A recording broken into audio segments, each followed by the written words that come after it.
Hello everybody. Welcome back to my part 2 of, I'm calling this a documentary, so welcome back to part 2 of my documentary. For now, I'm just going to be reading chapter 2, a map of the territory. So, I'm going to start. You must have a map, no matter how rough. Otherwise, you wander all over the place. In The Lord of the Rings, I never made anyone go farther than you could on a given day. J.R.R. Tolkien. Didn't you do something with Elden Ring? Or am I thinking of a different guy? I think I'm thinking of a different guy. Am I going to look it up? No. We don't want to wander all over the place, so before we set off, let's scan the territory charted by previous language implementers. That'll help us understand where we are going and the alternate routes others have taken. First, let me establish a shorthand. Much of this book is about a language implementation, which is distinct from the language itself, in some sort of platonic ideal form. Things like stack, bytecode, and recursive descent are nuts and bolts one particular implementation might use. From user's perspective, as long as the resulting contraption faithfully follows the language specification, it's all implementation detail. We're going to spend a lot of time on those details. So if I have to write language implementation on every single line I'll mention, on every single time I mention them, I'll wear my fingers off. I'll use language to refer to either language, ornamentation, or both, unless distinction matters. Okay, that's fair. Engineers have been building programming languages since the dark ages of computing. As soon as we could talk to computers, we discovered doing so was too hard, and we enlisted their help. I found it fascinating that even though today's machines are literally 1,000,000 times faster and have orders of magnitude more storage, the way we build programming languages is virtually unchanged. That's pretty cool. Okay. Though the area explored by language designers is vast, the trails they've carved through it are few. Not every language takes the exact same path, and some take a shortcut or two. But otherwise they are reassuringly similar, from Rear Admiral Grace Hopper's first COBOL compiler all the way to some hot new transpile to JavaScript language whose documentation consists entirely of a single poorly edited README in a Git repo somewhere. I feel like this is true. There are certainly dead ends, sad little cul-de-sacs of CS papers with zero citations and now forgotten optimizations that only make sense when memory was measured in individual bytes. Okay, damn. Depressing. I visualize the network of paths an implementation may choose climbing a mountain. You start off at the bottom with the program as raw source text, literally just a string of characters. Each phase analyzes the program and transforms it into some high-level representation of semantics. What the author wants the computer to do become more apparent. Okay. Well, I did not grasp that sentence. So I'm going to take a little bit of time, not talk, and think about it. Visualize the network paths. Implementation may choose as climbing a mountain. Start off at the bottom with each program as raw source text. Literally just a string of characters. Each phase analyzes the program, transforming it to some higher level representation where the semantics become more apparent. Alright, we start off at the bottom of raw source text, and then each phase analyzes the program and transforms it to some higher level representation. So scanning, tokens, parsing, syntax trees, analysis. If we don't talk about transpiling, then we can. So maybe this is tree walking. Who knows? Eventually we reach the peak. This is a good analogy. I like this visual that he uses. Reach the peak. We have a bird's eye view of the user's program and can see what their code means. We begin our descent down the other side of the mountain. We transform this highest level representation down to successively lower level forms to get closer and closer to something we know how to make a CPU actually execute. So let's trace through each of those trails and points of interest. Our journey begins on the left with bare text of the user's source code.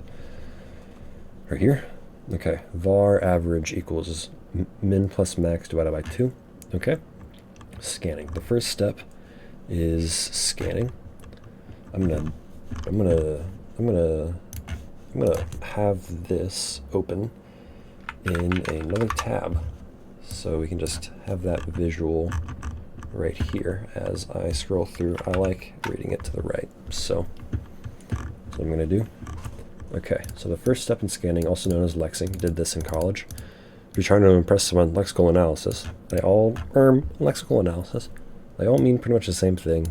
I like lexing because it sounds like something an evil supervillain would do, but I'll use scanning because it seems to be marginally more commonplace. Okay, so scanning / lexing right there. Lexical comes from the Greek word lex, meaning word.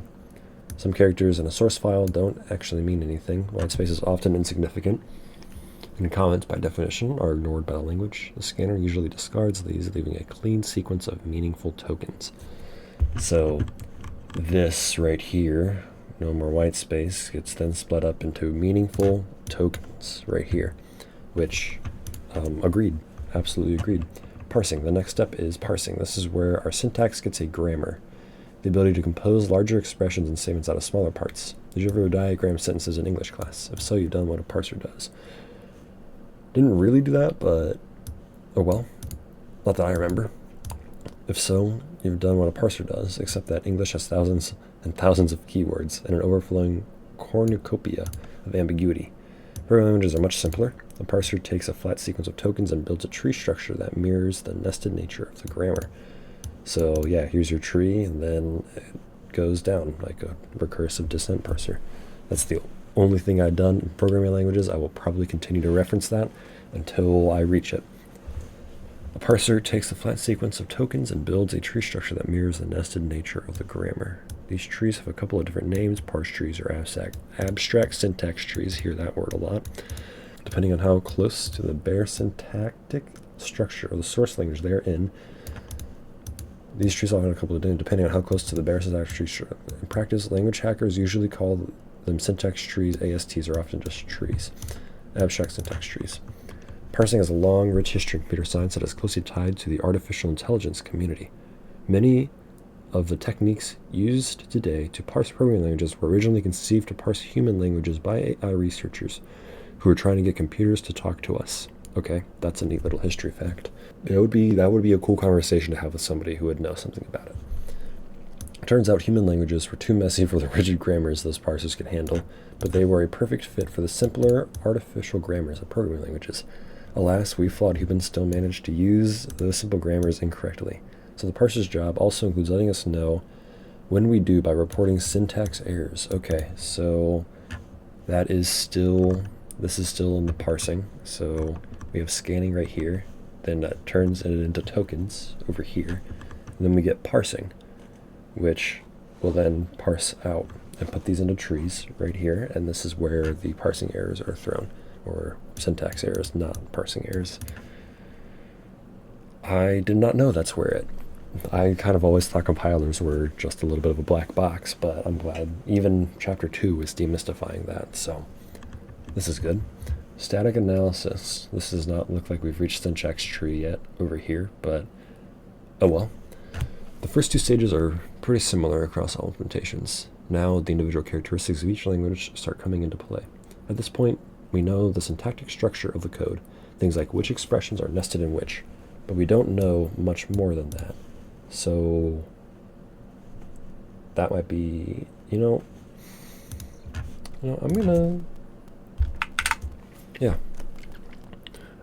gotta think about my grammar a little bit. Like, what exactly is an expression? This would be pretty good for me to touch up on. Because honestly, I kind of just program, do this, it goes in parentheses to do this, order of operations, but I don't know the ins and outs. And I clearly cannot remember what an expression is. So, yeah, I'm just going to demystify this right now.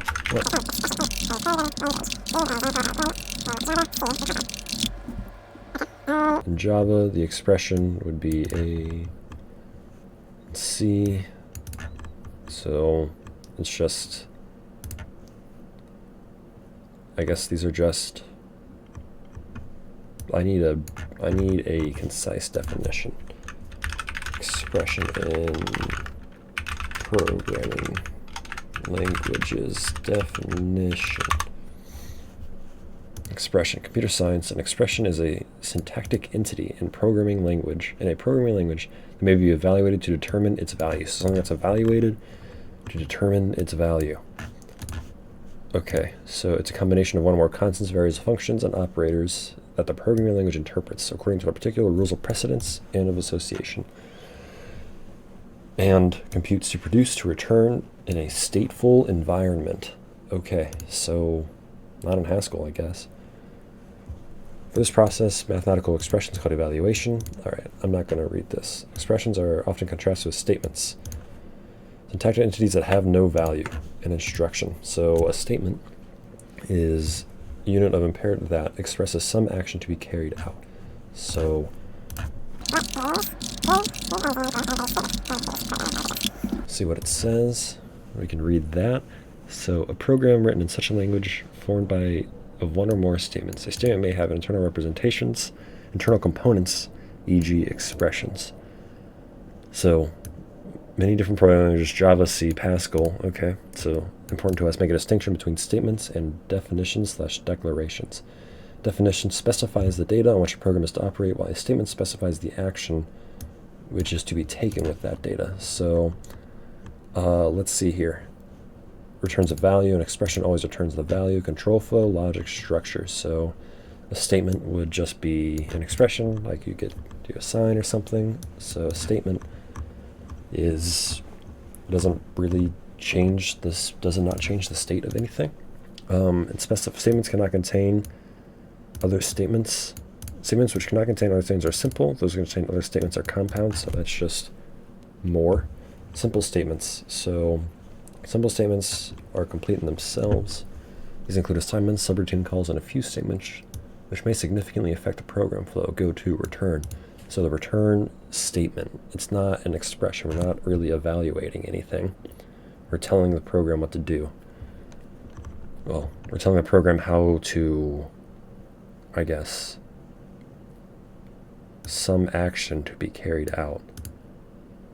But a statement seems like it can hold an expression inside of it. So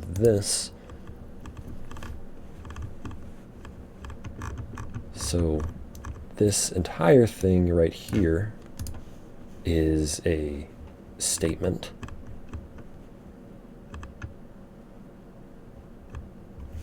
So this entire thing right here is a statement, and it has an expression inside of it.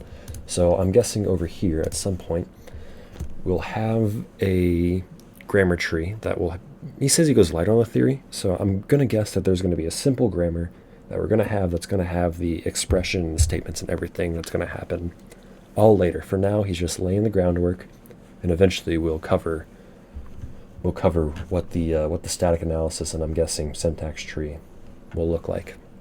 Okay, so things like which expressions are nested in which, but we don't know much more than that.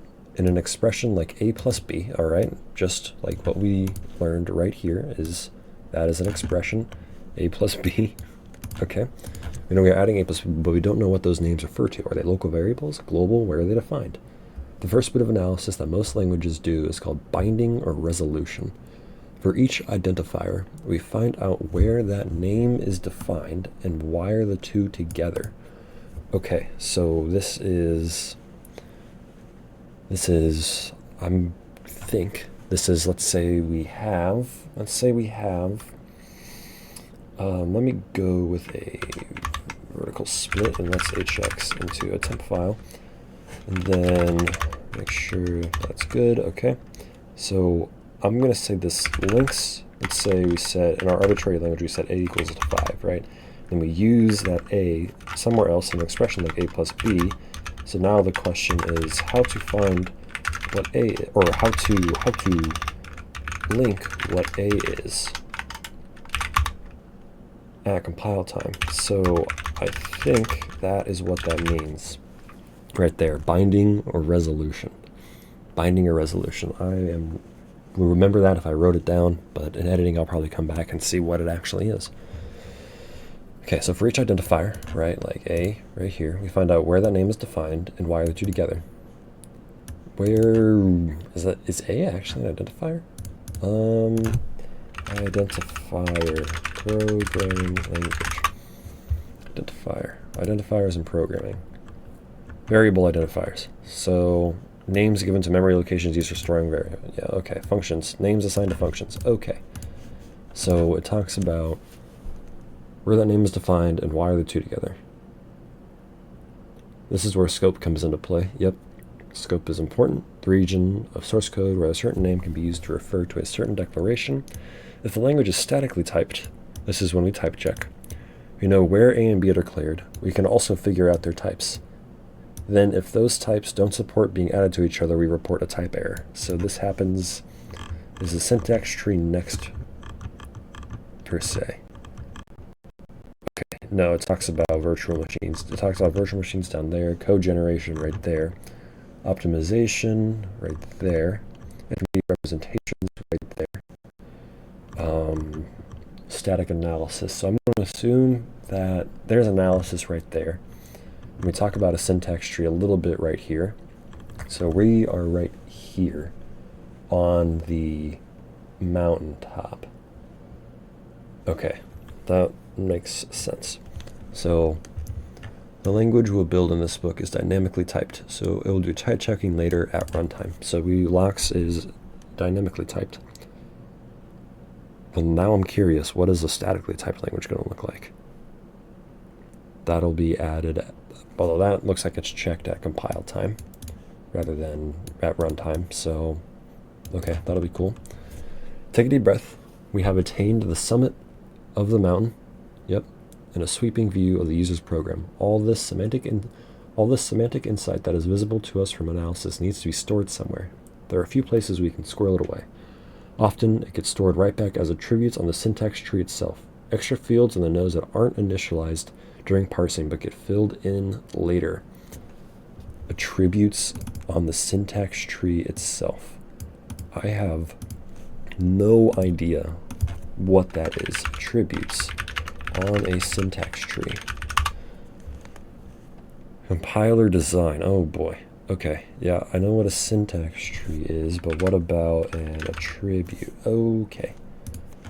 We're going to talk about that later in the book. He said he's going to go light on theory, so I'm hoping that that gets talked about later. There are a few places we can scroll it away. Okay, all the semantic insight that is visible to us from analysis needs to be stored somewhere. Other times we may store data in a lookup table to the offside, or to the side. Typically, the keys to this table are identifiers, names of variables, and declarations. In that case, we use a symbol called a symbol table. The values it associates with each key and tells us what the identifier refers to. Okay, so this is about grabbing variables, grabbing A and B, and how they, I guess, bind to each other and the values that they store inside of it. Okay, cool. And the most powerful bookkeeping tool is to transform the tree into an entirely new data structure that more directly expresses the semantics of the code. That is the next section. Okay, entirely new data structure that is more directly. That is the next section. So the intermediate representations would be transforming the tree into a new data structure. Everything up to this point is considered the front end of the implementation. You might guess everything after this is the back end, but no. Back in the days of yore, when front end and back end were coined, compilers were much simpler. Later researchers invented new phases to stuff between the two halves. Rather than discard the old terms, William Wolfe and the company lumped those new phases into the charming but spatially paradoxical name middle end. I have no idea what the fuck I just read. So everything up to this point, this scanning, tokens, parsing, syntax tree, analysis, have all been considered the front end. And that is just, so far, that is fact. And now there's this sort of up in the air question is, are we going to be learning about the back end now, or are we going to be learning about more front end stuff? So, now there are new phases apparently as well. So are we going to be learning about more front end, more back end, or are we going to be learning about this paradoxical middle end? That's kind of confusing. So we'll see what happens. Intermediate representations. You can think of the compiler as a pipeline where each stage's job is to organize the data representing the user's code in a way that makes the next stage simpler to implement. You can think of the compiler as a pipeline where each stage's job is to organize the data representing the user's code in a way that makes the next stage simpler to implement. So offloading code to another part. Okay, the front end of the pipeline is specific to the source language the program is written in. So I'm guessing this means the front end, let's say we are writing JLocks. So the front end will be the code that Java is written in. The back end is concerned with the final architecture where the program will run. So we're writing Java code for x86 64. That makes sense. Cool. In the middle, the code may be stored in some intermediate representation that isn't tightly tied to either the source or destination forms, hence intermediate. Instead, the IR acts as an interface between these two languages. So, okay. So there are a few well-established styles of IRs out there. Hit your search engine of choice and look for the control flow graph. Look for control flow graph, static single assignment, continuation passing style, and 3 address code. Let's see, what is a control flow graph? So the control flow graph is a representation, January 2009. Control flow graph, a representation using graph notation. All the paths that might be traversed through a program during its execution. The control flow graph was conceived by Francis E. Allen. I have no idea what that is. Boolean connectivity matrices. Okay, that, I can put 2 and 2 together. I went through college. CFG is essential to many compiler designs. Each in a control flow graph, each node in the graph represents a basic block, i.e. a straight line sequence of code with a single entry point and a single exit point where no branches or jumps occur within the block. Okay, I'm not going to read all of that. So I wonder which one we're going to, are we going to be looking at the, are we only doing the front end stuff? Well, he said we're going to go and look at the bytes, so I'm guessing we are going to be doing a little bit of intermediate representation at some point. So that one was graphs. This one might also be a graphs. SSA is a type of IR. Each variable is assigned exactly once. SSA is used in most high-quality optimizing compilers for imperative language, LLVM, and okay, it's the GNU compiler collection now. In many commercial compilers, there are efficient algorithms for converting programs into SSA form. To convert to SSA, existing variables in the original IR are split into versions. New variables typically indicated by the original name with a subscript so that every definition gets its own version.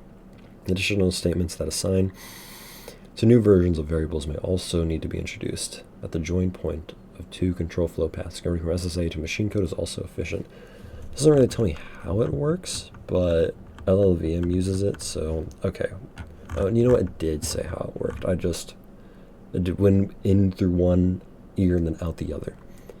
So it takes new variables or type typically indicated, the original name, and the subscript. So existing variables in the original IR are split into versions. Each variable is assigned exactly once. So primary use of this simultaneously simplifies and improves the results of a variety of cover. Simplifying the properties of variables. For example, sending this piece of code. Okay, assignment. Let's see, from the first assignment is not necessary. The value of y, third line comes in, program have to perform reaching definition analysis to determine this.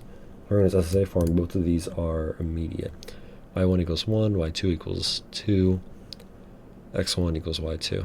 Okay, so does it make sense? No. Honestly, no, it doesn't make sense to me yet. I am going to look at these. I'm getting kind of bored looking at them, but I might go back to, I might just read these. And functional, this is a functional programming thing, okay. In which control is passed explicitly in the form of a continuation. Contrast with direct style, which is the usual style of programming. Okay. In the first version of programming machine, dialected Lisp. Cool. Takes an extra argument, an explicit continuation, i.e. a function of one argument.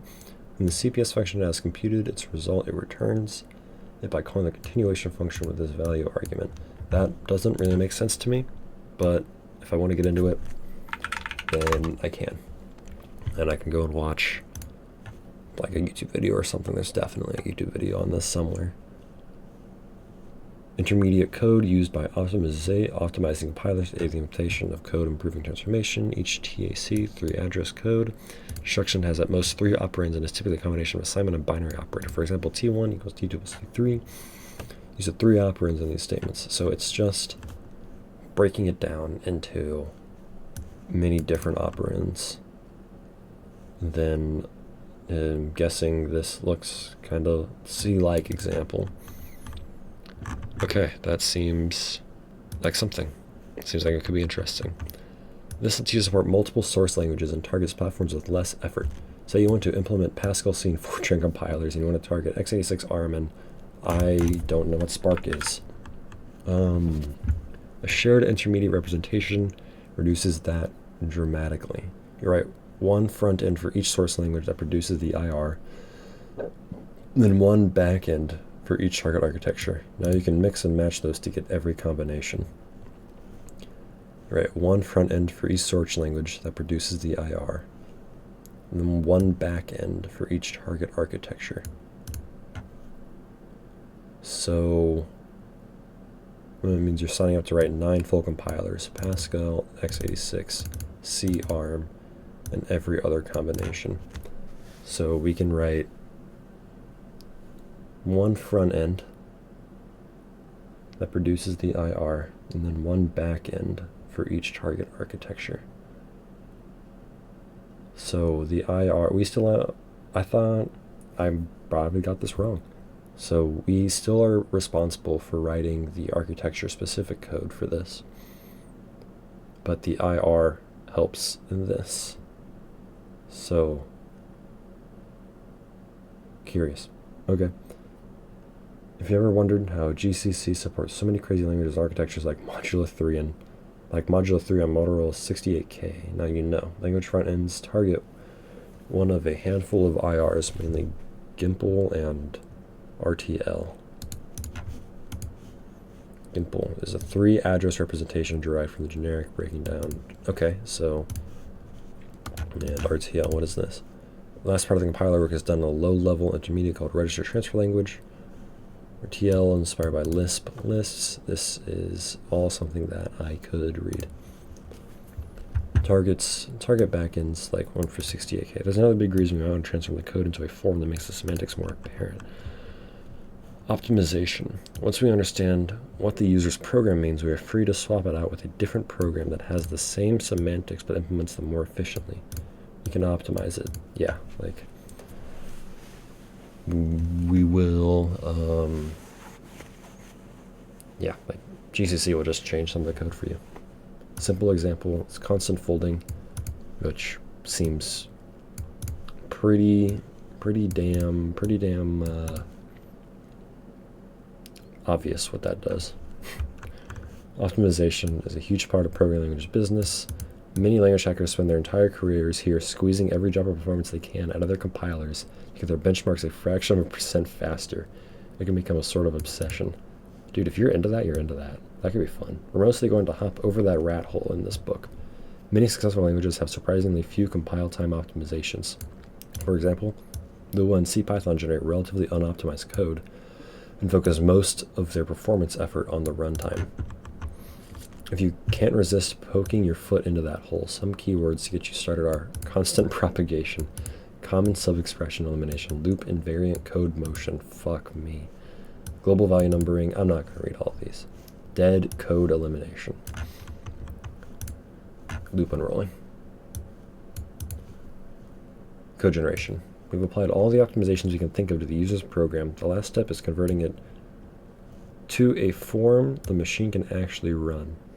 In other words, generating code, or code gen, where code here usually refers to the kind of primitive assembly-like instructions a CPU runs, and not the kind of source code a human might want to read. So code CPU generation instructions. Okay. Finally, we are in the back end, descending the other side of the mountain. From here on out, a representation of the code becomes more and more primitive, like evolution run in reverse. As we get closer to something our simple-minded machine can understand, we have a decision to make. Do we generate instructions for a real CPU or a virtual one? If we generate real machine code, we get an executable that the OS can load directly onto the chip. Native code is lightning fast, but generating it is a lot of work. Today's architectures have piles of instructions, complex pipelines, and enough historical baggage to fill a 747's luggage bay. Speaking the chip's language also means your compiler is tied to a specific architecture. If your compiler hard is x86, machine code, it's not going to run on an ARM device. Yep. All the way back in the 60s, during the Cambrian explosion of computer architectures, that lack of portability was a real obstacle. For example, the AAD, ASCII adjust AX before division instruction, lets you perform division, which sounds useful, except that instruction takes as operands 2 binary coded decimal digits packed into a single 16-bit register. When was the last time you needed a BCD on a 16-bit machine? Probably never. Well, me never. To get around that, hackers like Martin Richards and Nicholas Worth of BCPL and Pascal fame respectively, made their compilers produce virtual machine code instead of instructions for some real chip. They produced code for a hypothetical idealized machine. Wirth called this P code for portable, but today we generally call it bytecode because each instruction is often a single byte long, so like Java. These synthetic instructions are designed to map a little more closely to the language semantics and not to be so tied to the peculiarities of any one computer architecture and its accumulated historical cruft. You can think of it like a dense binary encoding of the language's low-level operations. That was optimizing right there. I don't think we covered transpiling. So we covered IR, which is right there, optimizing inside the IR. Virtual machine. If your compiler produces bytecode, your work isn't over once that's done. Since there's no mini chip that speaks bytecode, it is your job to translate again. You have two options. You can write a little mini compiler for each target architecture that converts bytecode to native code for that machine. You still have to do work for each chip you support, but this last stage is pretty simple and you get to reuse the rest of the compiler pipeline across all machines you support, basically using your bytecode as an IR. Basic principle here is that the farther down the pipeline you push the architecture-specific work, the more of the earlier phases you can share across architectures. There is tension though. Many optimizers like register allocation and instruction selection work best when they know the strengths and capabilities of a specific chip. Figuring out which parts of your compiler can be shared and which should be target specific is an art. Okay, yeah, this is getting really, this seems like it's going to get really into languages and compilers. And that's what I signed up for. Or you can write a VM, that program that emulates hypothetical chip supporting your virtual architecture at runtime. Running bytecode in VM is slower than translating its native code ahead of time, because every instruction must be simulated at runtime each time it executes. In return, you get simplicity and portability. Implement your VM in, say, C, and you can run your language on any platform that has a C compiler. This is how the second interpreter we build in this book works. So, we'll still be we will be using a virtual machine as well. The term virtual machine also refers to a different kind of abstraction. A system virtual machine emulates your entire hardware platform and operating system in software. This is how you play Windows games on your Linux machines.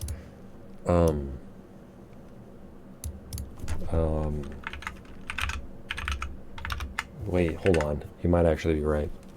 I mean, Wine is not an emulator. And how cloud... Anyway, I'm just not going to comment, because honestly, I don't know enough. And how cloud providers give customers user experience from controlling their own server without needing to physically allocate separate computers for each user. The kind of VMs we'll talk about in this book are language virtual machines or process virtual machines, if you want to be unambiguous. Runtime. Okay, so we just talked about virtual machine right here. Bytecode, machine code. So, runtime. Finally, we have hammered this user's program into a form that we can execute. This last step is running it. If we compiled it into machine code, we simply tell the operating system to load the executable, and off it goes. If we compile it to bytecode, we need to start up the VM and load the program into it. In both cases, for all but the Basset, I'm not gonna try, of low-level languages, we usually need some services that our language provides while the program is running. For example, if the language automatically manages memory, we need a garbage collector going in order to reclaim unused bits. If our language supports instance of tests, so you can see what kind of object you have, then we need some representation to keep track of the type of each object during execution. All of this stuff is going at runtime, so it's appropriately called the runtime. In a fully compiled language, the code implementing the runtime gets inserted directly into the resulting executable. So Go, each compiled application has its own copy of Go's runtime directly embedded into it. If the language is run inside of an interpreter or VM, then the runtime lives there. This is how most implementations of language, like Java, Python, and JavaScript, Golang. Yeah. Supported by Google, too. It's nice. Shortcuts and alternate routes. That's the long path, covering every possible phase you might implement. Many languages do walk the entire route, but there are a few shortcuts and alternate paths. Some simple compilers interleave parsing, analysis, and code generation. So that they produce output code directly in the parser without ever allocating any syntax trees or other IRs. Okay. These single-pass compilers restrict the design of the language. You have no intermediate data structures to store global information about the program. You don't revisit any previously parsed part of the code. That means as soon as you see some expression, you need to know enough to correctly compile it. Syntax-directed translation is a structured technique for building these all-at-once compilers. You associate an action with each piece of the grammar, usually one that generates output code. Then, whenever the parser matches that chunk of syntax, it executes the action, building up the target code one rule at a time. Okay. Pascal and C were designed around this limitation. I still don't really understand this, so maybe that'll be something I have to go look at later. Pascal and C were designed around this limitation. At the time, memory was so precious that a compiler might not even be able to hold an entire source file in memory, much less the whole program. This is why Pascal grammars requires type declarations to appear first in a block. That's why in C, you can't call a function above the code that defines it unless you have an explicit forward declaration that tells the compiler what it needs to know to generate code for a call to the later function. So this little architectural design choice, because they had memory restrictions, made it so that I have to do a function declaration at the top of the code and then define it later. Okay, cool. That kind of makes sense. If I were asked to explain it to somebody, I would give them that general explanation, but I would not be able to explain it in detail. Tree walk interpreters. Some programming languages begin to execute code right after parsing it to an AST, with maybe a bit of static analysis applied. To run the program, the interpreter traverses the syntax tree one branch and leaf at a time, evaluating each node as it goes.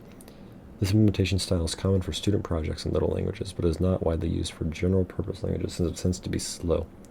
Some people use an interpreter to only mean these kinds of implementations, but others define the word more generally. So I'll use the inarguably explicit tree walker interpreter to refer to these.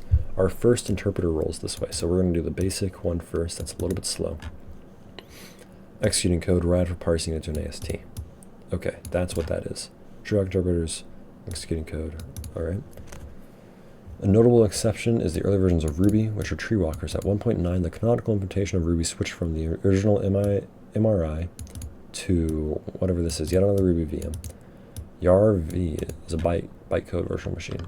Transpilers, right here. Writing a complete backend for a language can be a lot of work. If you have some existing generic IR to target, you could bolt your front end to that, otherwise it seems you're stuck. What if you treated some other source language for an intermediate representation? Write a front end for your language, then in the back end, instead of doing all that work to lower the semantics to some primitive target language, you produce a string of valid source code for some other language that's about as high level as yours. Then use the existing compilation tools for that language as your escape route off the mountain down to something you can execute. Okay. They used to call this a source-to-source compiler or a transcompiler. After the rise of languages that compiled JavaScript in order to run in the browser, they've affected the hipster. So I'm not going to. He's thrown so many words in here that I just don't know how to pronounce. This guy's smart. Transpiler. The first transcompiler, the XLT86, translated 80. Okay.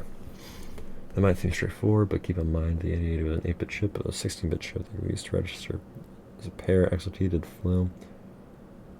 He was a sea captain, business owner, licensed pilot, and motorcyclist, TV host with the Chris Christopherson-esque look sported by dashing bearded dudes in the 80s. He took on Bill Gates and, like many, lost before meeting his end in a biker bar under mysterious circumstances. He died too young, but sure as hell lived before he did.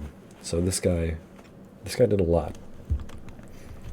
While the transcompiler translated one assembly language to another, today most transpilers work on higher level languages. After the viral spread of Unix to machines, various and sundry, there began a long tradition of compilers that produced C as their output language. C compilers were unavailable everywhere. C compilers were available everywhere Unix was and produced efficient code, so targeting C was a very good way to get your language running on a lot of architectures. Web browsers are the machines of today. The machine code is JavaScript. So these days, it seems almost every language out there has a compiler that targets JS. That's the main way to get your code running in a browser. JS used to be the only way to execute code in a browser. Thanks to WebAssembly compilers, now have a second lower level language that they can target that runs on the web. I did not know that. I knew what WebAssembly was, I just didn't know that it was a replacement to JavaScript, which honestly, thank fuck. I hate programming in JavaScript. I hate it. Maybe I'll learn maybe I'll look at it one day and maybe I'll learn to love it, but I was not impressed by it at all. And the language was made in like a week and it runs the internet now. It's crazy how it just happens. Okay. Compile Rust code in binary form. Yeah, cool. Seeing like Rustling even has its own WebAssembly thing here. Awesome.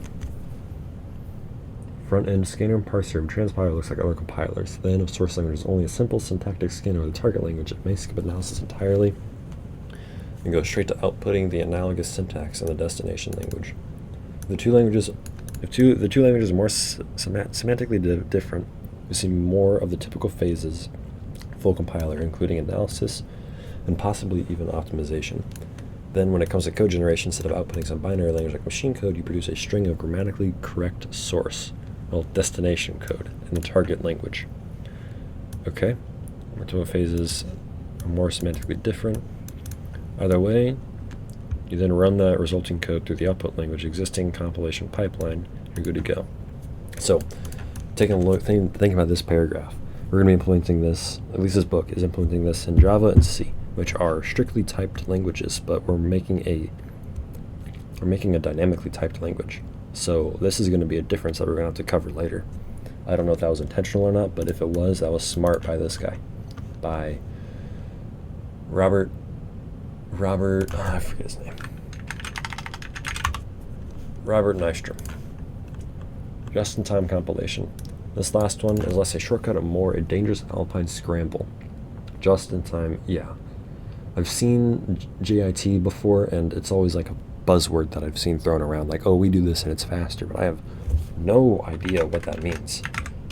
I still have no idea what it means. Isn't Grawl a just-in-time? I did not mean to do that. Just-in-time. Yeah, oh, okay, well, it has one. Using the drawback of the optimizing Grawl just-in-time compiler to create, okay, yeah.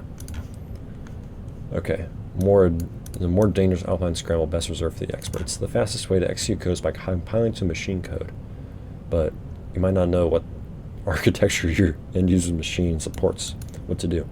You can use the same thing that the hotspot Java virtual machine, Microsoft's common language runtime, and most JavaScript interpreters do. On the end user's machine, when the program is loaded, either from the source, in the case of GS, or platform-independent bytecode for the JVM CR, you compile it to native code for the architecture their computer supports. Naturally enough, this is called just-in-time compilation.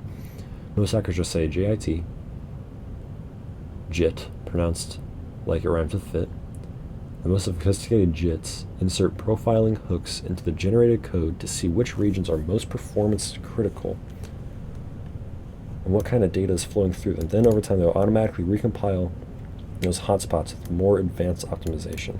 This, of course, is exactly where the hotspot JVM gets its name.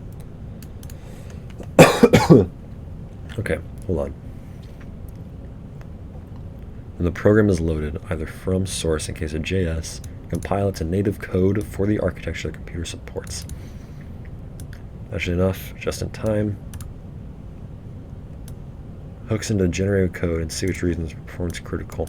Okay, that kind of lines up. Anyway, compilers and interpreters. Now that I've stuffed your head with a dictionary's worth of programming language jargon, we can finally address a question that's plagued coders since time immemorial. What's the difference between a compiler and an interpreter? Turns out this is like asking the difference between a fruit and a vegetable. It seems like a binary either or choice, but actually fruit is a botanical term and vegetable is culinary. One does not strictly imply the negation of the other. There are fruits that aren't vegetables and vegetables that aren't fruits, carrots, but also edible plants that are both fruits and vegetables. Okay. I'm not used to talking this much. My throat is dry. I'm going to pause the recording and get some water, and I'll be back when I'm actually ready to start talking again. Okay.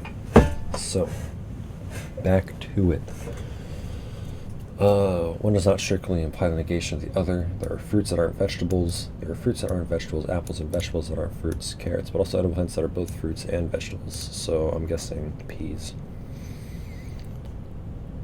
On eggplant, tomato, like tomatoes.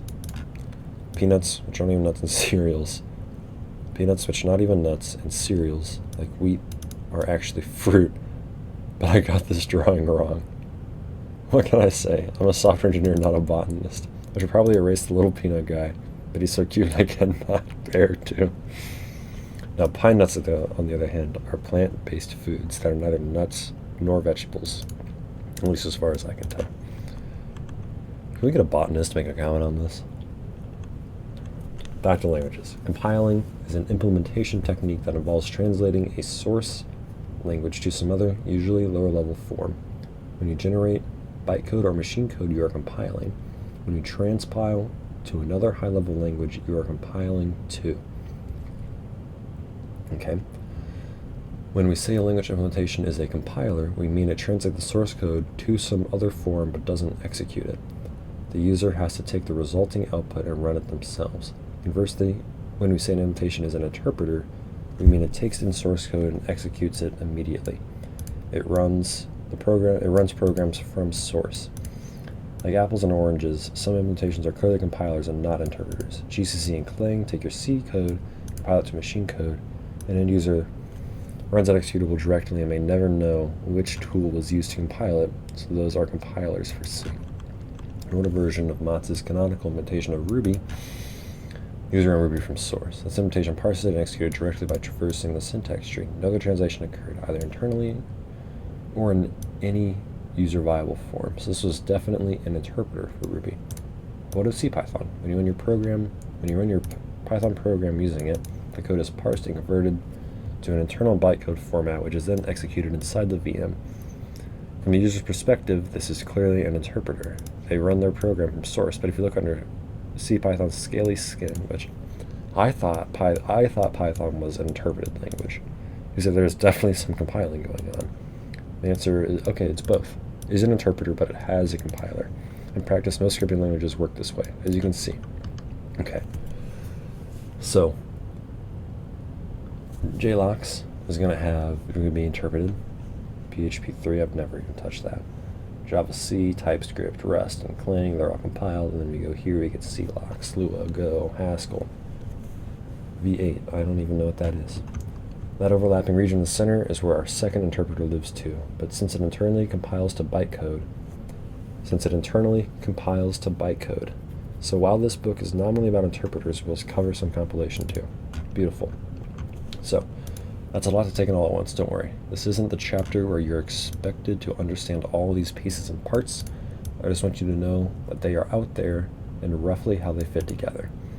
This map should serve you well as you explore the territory beyond the guided path we take in this book.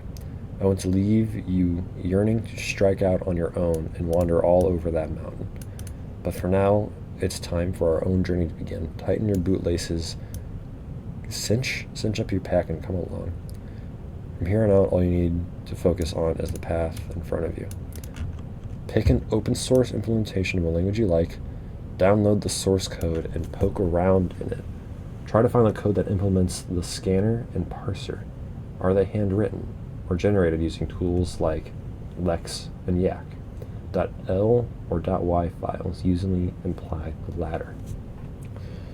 Just-in-time compilation tends to be the fastest way to implement dynamically typed languages, but not all of them use it. What reasons are there not to use JIT? That is a good question.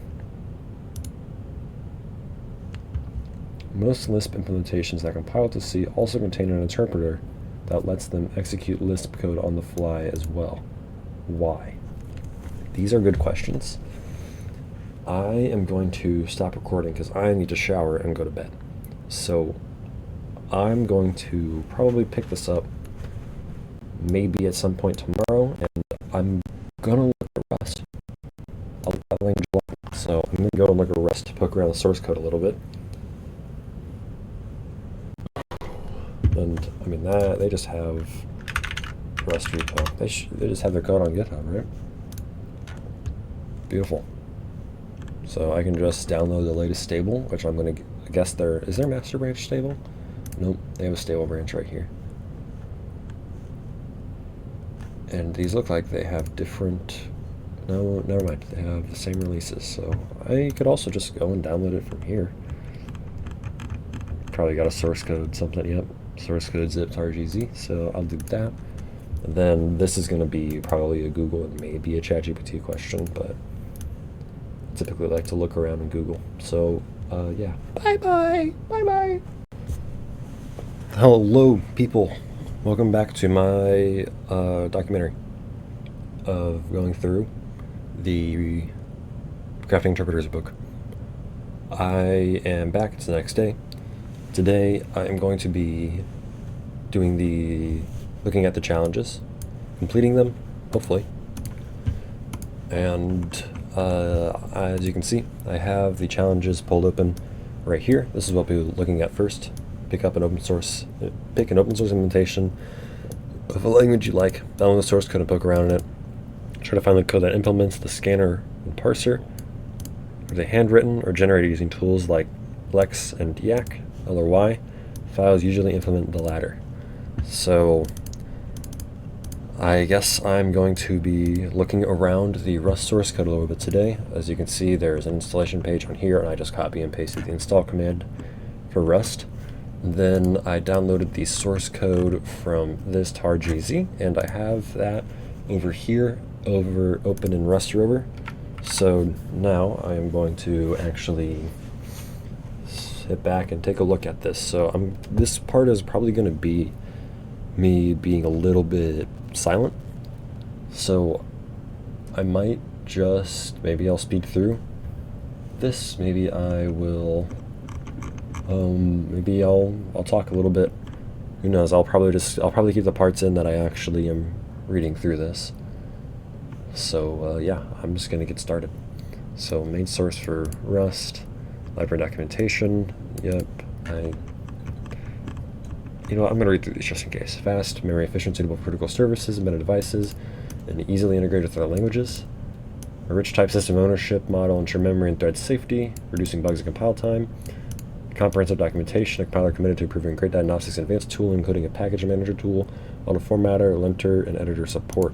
So yeah, I really like Rust. It has all the stuff. It has all the nice and neat stuff built in. It has a defined, this is how you are supposed to format your code, built into the tool. And the documentation is really good, and they make a really great language. And I'm glad that it's starting to pick up I'm glad it's starting to pick up, honestly. So let's see. Over here it says that we need to look for the scanner and the parser. So if there's anything in Rust, the scanner would be the implementation, right? We can go up here and look at the mountain again, see if it says anything about scanning, right? So the scanning, to bring this back into my mind, IR scanning right here. First step of scanning, also known as lexing. They all mean pretty much the same thing. I like lexing because it sounds like something a supervillain will say. Linear stream of characters and chunks together. We can do words. So I'll need to go and look around this repo for a bit of the scanning, won't I? I'm gonna have the mountain open on my second monitor, or I'm gonna have it easily accessible on my second monitor, just so I can actually see what's going on. So it's the scanner and the parser. So let's see, maybe it'll be in the compiler library first. Who knows? I really don't know. Well, here's the Lexer. Okay, that was fast. Though I am also not entirely sure what Rust C is. So Rust C, let's see what Rust C is. Is this just the compiler? Oh, it's just the compiler. For some reason I was thinking that it was like, had something to do with the C programming language. But no, this is just the compiler itself. So here's the Lexer. Rust C Lexer is right there. And it looks like that the scanner and the parser. So we take a look at the scanning. It's also known as the Lexer, so lexing.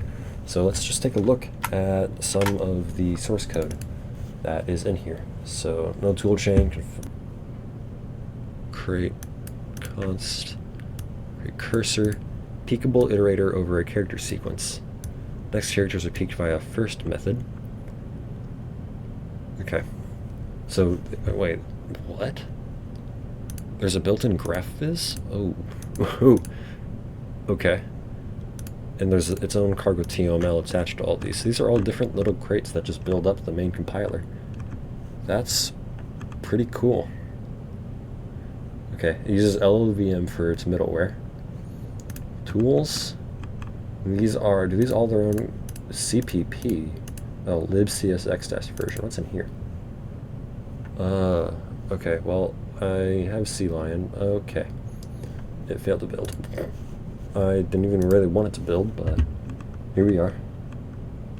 I'm getting a little bit distracted. Doesn't seem like the source is going to have too much in it. So, let's see. This is cursor. Here's lib, and here's tests. Low-level Rust Lexer.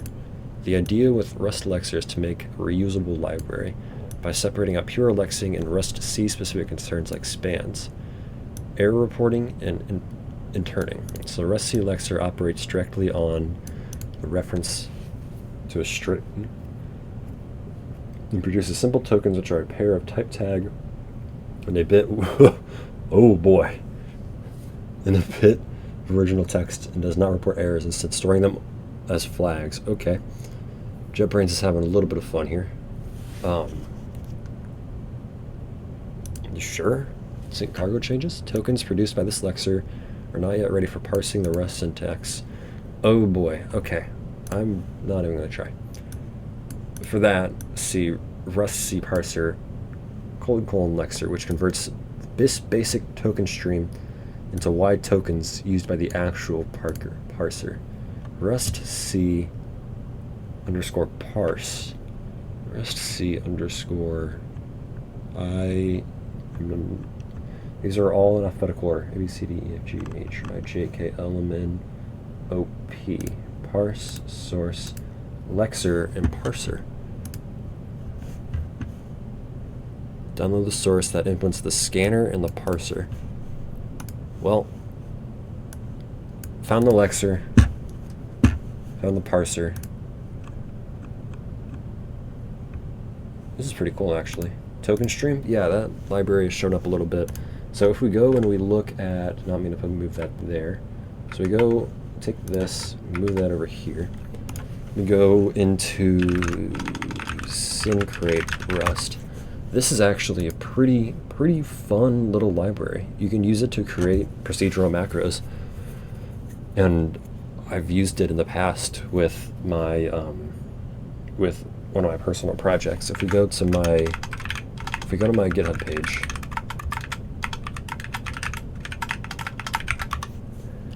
and I don't have, oh, I do have it up. Okay, yeah, this is a little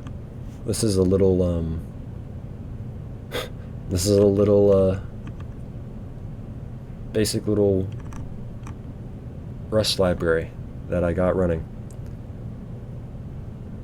And I have macros in it, in its own little library that use quote, and it just goes down and parses a token stream. And it's it's pretty cool. You can make structs that will then just parse these token streams in and out, and then they can come back. Like, this is admittedly, this is ChatGPT generated, and it kind of worked out pretty well. So basically, I'm trying to remember what I did this for. What did I do this for?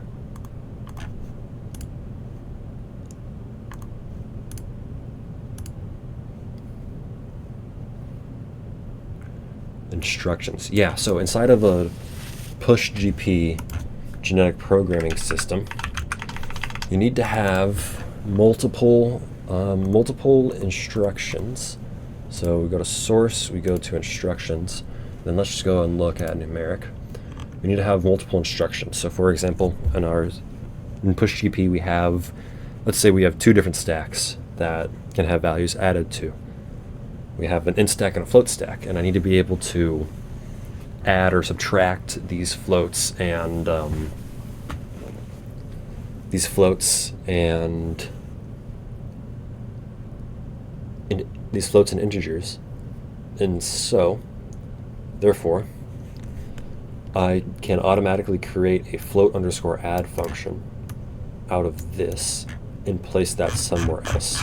I might call it, here I define what type of macro is this? Rest macro types. So that's not a procedural macro. That is a macro rules. That's a macro rules that then runs these macros here. These all just generate code. It's pretty cool. These all just make code automatically. The make instruction new. Yeah. Rust is a very powerful language, and I really like it. I really want to start using it. So I need to learn a little bit about it, because Rust is a language that I hadn't learned. Rust is a really cool language. So we have the lexer. I want to see if there's any sort of we can look. Oh, let's just type in scanner. See if there's anything in here. Trait scanner. These are in the issues. Doesn't look like they have a typical like scanner like maybe in. Doesn't Java have a scanner class? Yeah. So maybe it's not a scanner. It's definitely not a scanner like that. It's the scanner like right there, and then parsing. So the scanner. First step is scanning or lexing, lexical analysis, and then we get to parsing, where the syntax gets our grammar. So we have the parser and the scanner right here.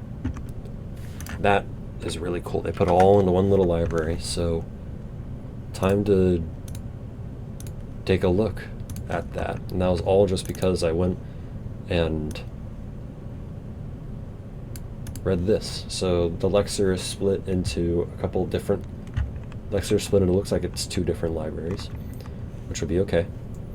The purpose of this crate is to convert raw sources into a labeled sequence of well-known token types, so building an actual Rust token stream will be easier.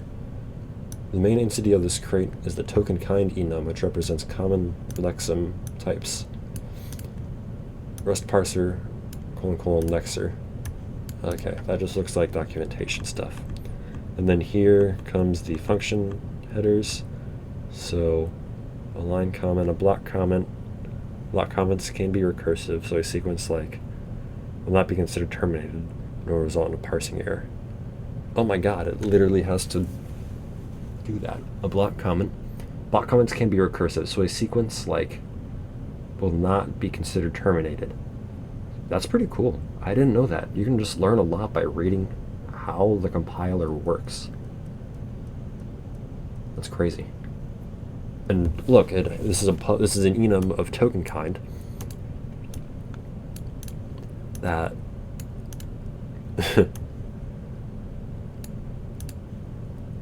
a line comment like that, common lexem types, right? Then we have a block comment like this. So these are just, this is pretty nice. This is cool. Well, in terms of the challenges, I found it. It really wasn't that hard. It was just a little bit of reading. And so if I'm more interested in this, then I'll come back and look at it later. But this is all oh boy. This looks like complicated Rust code, but I bet if I just take some time to think about, go brush up on my Rust a little bit, look at IMPL for structs, or even enums in this case, then it would work. Token trees and the file error. Okay. Yeah, all built in straight into the compiler. Bootstrapped. I think I used that word, right? And then token stream. In case of the third-party library, we use token stream 2. That was the library. Oh, nope, it was proc macro 2. That's right. And then it has their own token stream class, because for some reason token stream can't really be used outside of the compiler. So yeah, but it's basically just token stream right here. Well, one of these token streams. So that's pretty cool. Now, I'm not going to take a look at all of this, but challenge complete. Challenge is truly complete. So yeah, that first one is complete. That was pretty easy. I'm going to pull the README open just so I have something there to look at. Then if I go and look at the next challenge, just-in-time compilation tends to be the fastest way to implement dynamically typed languages, but not all of them use it. What reasons are there to not use JIT? Okay, well,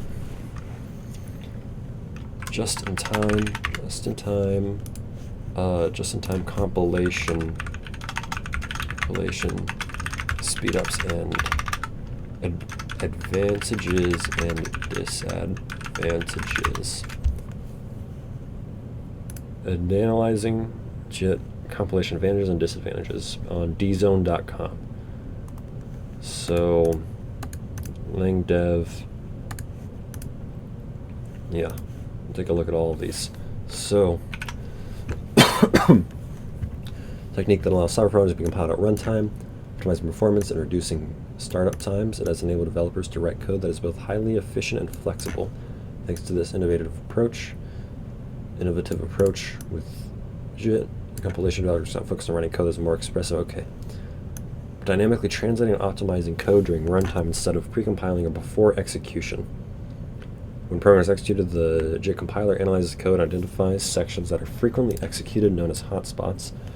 It then compiles these hotspots into machine code, which can be directly executed by the processor. This on-the-fly compilation process allows the program to adapt to the specific environment it is running and optimize its performance accordingly. So, like, GraalVM will adapt to, I guess, the Minecraft runtime if you use it like that. I wonder if that actually has any speed boost. Is GraalVM better for Minecraft?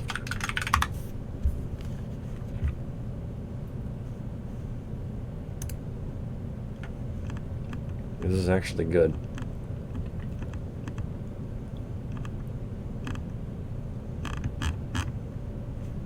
Okay, well, some guy on Reddit says it almost doubled.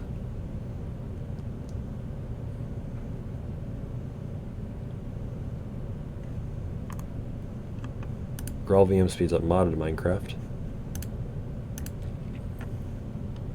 10% server in. Yeah. Oh yeah, that is nothing to sneeze at.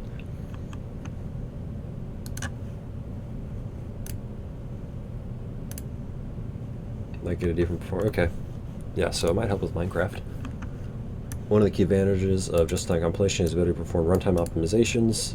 You can apply various optimization techniques such as inlining function calls, eliminating dead code, optimizing loops to improve the overall performance of the program. Dynamic optimization process ensures the program will always run at its peak efficiency even as execution context changes. Is its support for dynamic programming languages. Unlike separately typed languages where the type servers are not compiled time, the dynamic languages allow for more flexibility but often suffer from reduced performance. JT compilation bridges this gap by analyzing the code at runtime and generating optimized machine code based on the actual types encountered during execution. Python can achieve better levels compared to statically typed languages. Another aspect of JIT compilation is the support for dynamic. Okay, I already read that. Improved runtime, efficient memory usage, cross-platform compatibility. Okay, that's nice. Late binding and dynamic loading of code enables faster development cycles by eliminating the need for separate compilation steps. Initial startup overhead due to time required. That is okay, that's fine. Increased runtime overhead as compiler consumes computational resources. That's okay. Now I'm thinking about it. That's definitely a drawback. Security risks if implemented poorly. I'm gonna trust Grawl, let's just say. Not suitable for all applications. Some high performance or real-time systems may prefer ahead of time compilation. I wonder, well, I guess I'll learn it right here. Dependency on runtime environments, making portability challenge for some platforms. Okay. A certain overhead. This. Okay. High performance overhead. Certain overhead due to runtime compilation processes. This overhead can impact the initial execution time of the program, especially for applications with large code base. However, the performance benefits gained during the subsequent executions often outweigh this initial overhead. So it's going to be slow at first while it's learning what the optimizations need to be done, and then it'll get better. I guess this has a consistent performance, while this might not be consistent at first. You will consistently know that you'll get good performance with maybe a ahead of time compilation. But eventually with Grawl or a JIT, then you will get better. Okay, yeah. JIT compilation, Java virtual machine performance, translate Java bytecode and machine code at runtime. Two-tier compilation strategy. Subplots and compiled. Okay. Yeah, I'm not going to worry about that. I didn't really understand it though. Interprets the bytecode, identifies hotspots for further compilation. The hotspots are then compiled into highly optimized machine code using advanced optimization techniques such as escape analysis and loop unrolling. And then most Lisp implementations that compile to C also contain an interpreter that lets them execute Lisp code on the fly as well. Okay. Well, when in the past when I've used Lisp, having a REPL was always really nice. It was so nice. I liked REPL-driven development is cool. Kind of clunky in my opinion. But I'm going to see what the internet has to say. I'm going to look at Lisp dialects that compile to C. Unfortunately, Clojure is just built on Java, so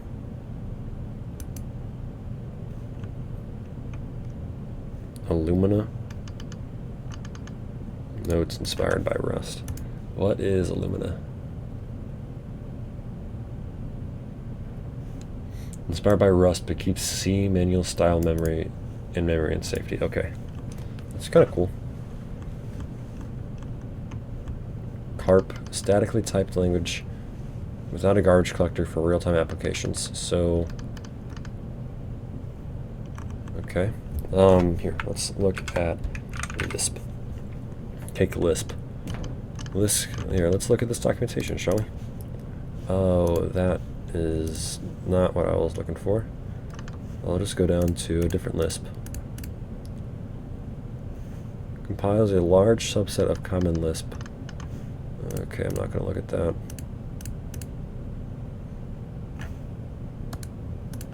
What is this? Oh. Implementation of common Lisp from GNU.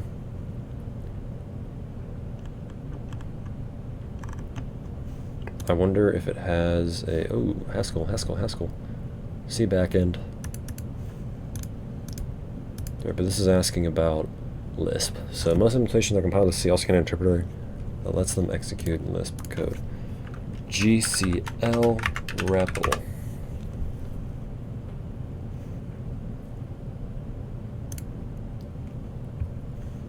Looking at GCL, not fully Ansel compatible. SB Steel Bank Common Lisp. What is this thing? Okay, I guess it doesn't have 5 matching packages. We'll look at stable right here. SBCL tags. So this one has a REPL right there. We can see it. And then let's see, where does it? It has the home page. SBCL Steel Bake Common Lisp. What is this? Is it just a bank? It's steel. What is this? I don't know what this is. Free open source. That's all it is. So it's just a name. Oh, it's still getting maintained. That was yesterday. Cool. Is this written in C? Here, they probably have a repo, right? SourceForge.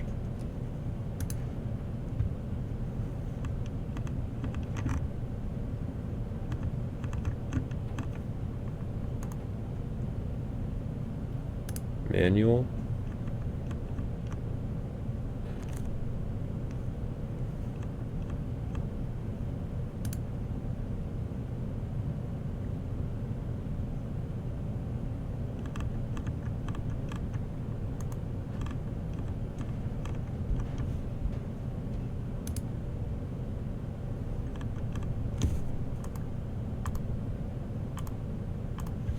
SBCL source code.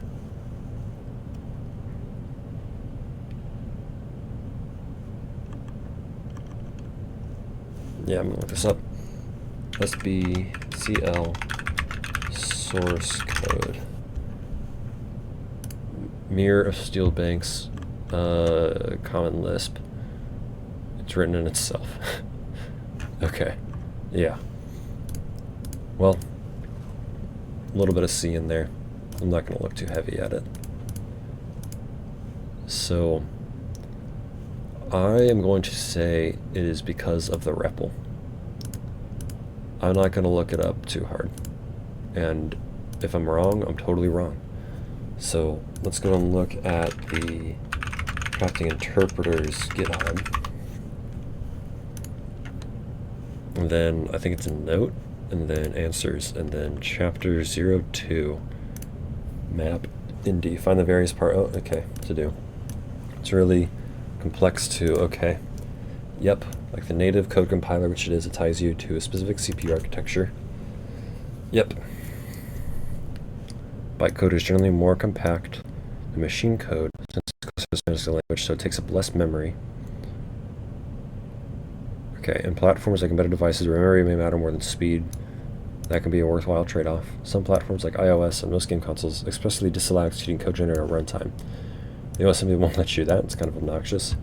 Most libs support macros, code that is executed at compile time, so the implementation needs to be able to evaluate the macro itself in the middle of compiling. You need to, by compiling the macro and then running that, but that's a lot of overhead. So I got that wrong. I thought that was because of the REPL. It's because of macros inside of Lisp. So that's cool. JIT, I didn't learn this in that article that I didn't learn all of these in the article that I read, but then again, that was random ass website. This is guy who runs it, so that was kind of cool. It got me to go and look up and at least learn a little bit about JIT. And then I went and looked at Lisp now as well, and I know why Lisp compilers now contain an interpreter and the various parts an open source organization. I went and found that in Rust. Inside of the Rust underscore parse library. Yeah, that's it. Bye bye.